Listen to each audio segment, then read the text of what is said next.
about the deaf community. They're just groups of people that get together, that identify over their common language, which is sign language, a visual language.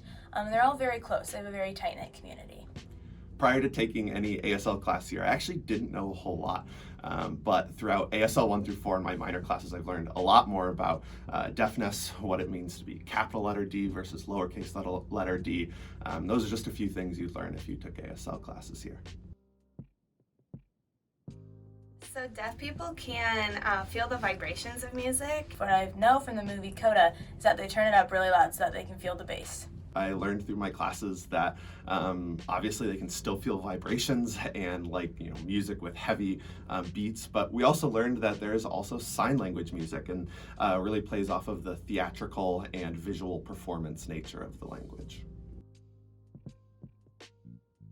If I didn't know sign language, I'd probably communicate with a deaf person by gesturing to things or by using pen and paper to communicate. I would probably communicate via phone or pen and paper, now that I know that that's probably the quickest and easiest way to communicate.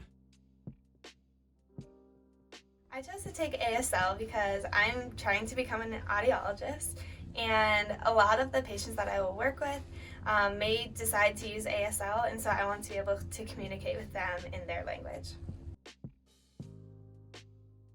No, so ASL is a language of its own. ASL is actually not a visual form of English. It's actually not a visual form of English. It's a completely different language with a different sentence structure and everything. ASL has its own grammatical structures and rules, just like any other language does. And ASL actually isn't an international language. Every country has their own sign language.